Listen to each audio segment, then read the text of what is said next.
Hey guys, so I'm sitting here with two speakers. One of them is a favorite of mine. This is the Harman Kardon Aura Studio, one of the best speakers all around. It has 6 omnidirectional transducers here on the bottom and a down-firing subwoofer. Fantastic speaker. And here we have the cheapest copy that I was able to find, almost accidentally. This was purchased from one of those terrible Five Below stores. This was, as you'd expect, $5 at Five Below. So, always at the top range of the price. There's never really anything you want there for $2 or $3 or $4. It's always $5. But, the box was kind of cool. They called this the Halo speaker.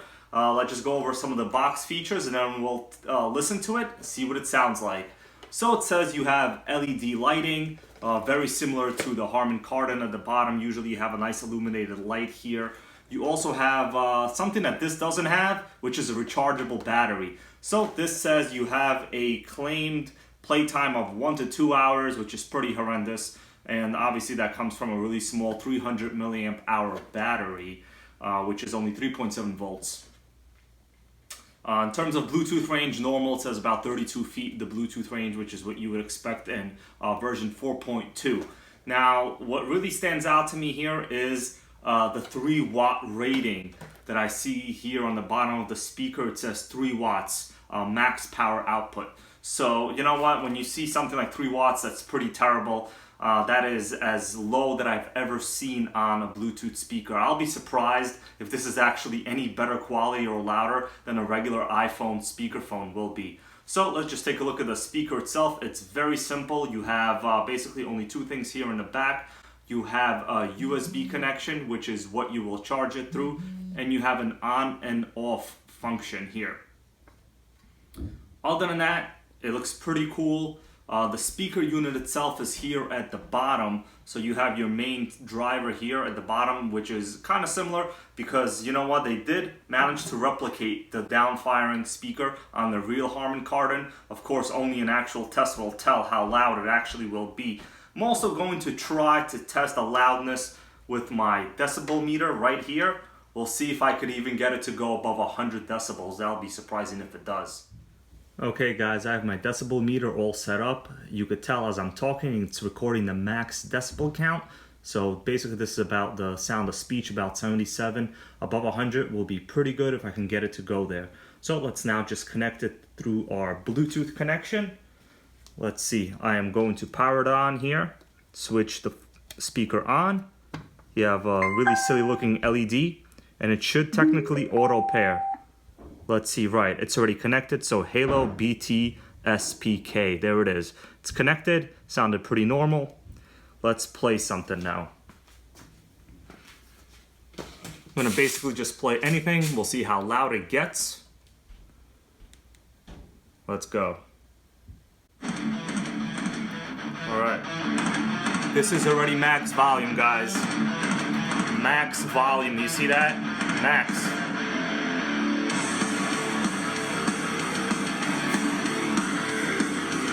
I hit 100 decibels.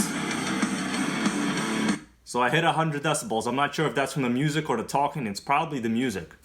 Because you see, actually, wow, maybe it was the music or the talking. I don't know. But it's pretty bad. Max volume.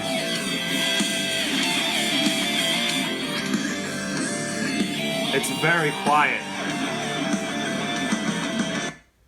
Obviously the top here is not an air duct port. It is sealed inside. The LED does look a little bit cool, but you know what? That was basically as good as it's gonna get. Let's see what else we could try to listen to here. Let's do some next. Alrighty. Max loudness.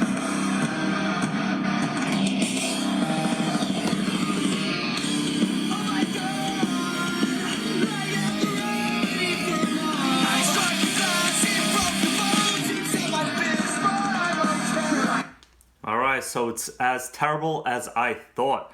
Actually, for now, why don't we just give my own phone a listen? I'm gonna power this off. Let's see how loud my own regular phone is.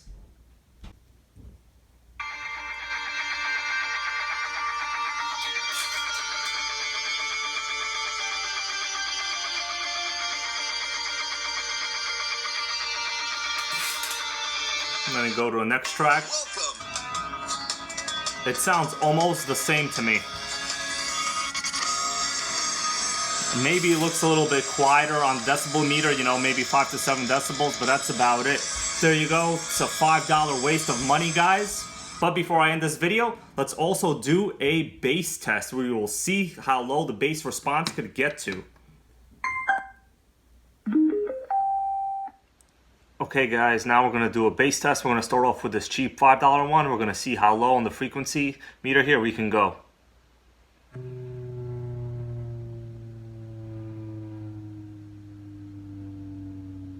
I can barely hear it now. I would say about 90 is its effective low frequency. So I'll just shut it off, move on to this great Bose right here.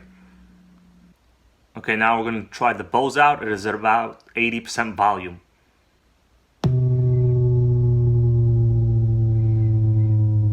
Sounds pretty good. Could still hear it. Has some good deep bass even at 70.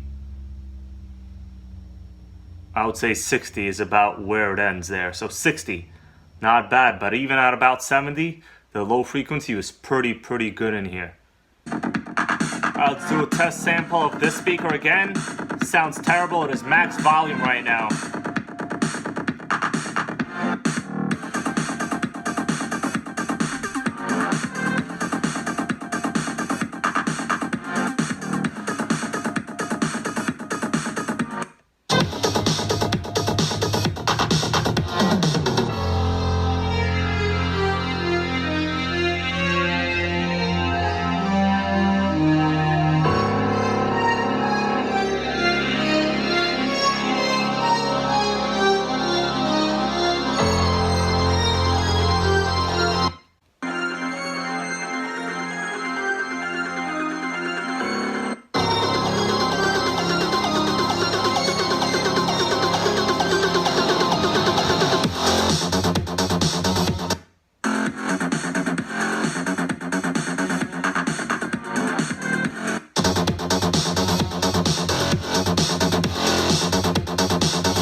Okay guys, you heard that. I just wanted to do a demonstration of these two because they are about the same size. Of course, this Bose is, you know, almost $100 something now. This is the first generation Bose Sound Touch Color, but it is still a great speaker. Even though the second gen is out now, I still have the first. No big deal. Don't waste your money on this trash right here. So there it is, guys. The cheapest Harman Kardon copy I could possibly find at a $5 below. Don't buy any of their speakers unless you want to have pretty much a really terrible paperweight, you know, because this thing is actually kind of light. So I think I'm actually going to shoot this with my air rifle later on. If you want to see me do that, put some likes and comments in the section below, and I'll definitely do that for you guys. Thanks.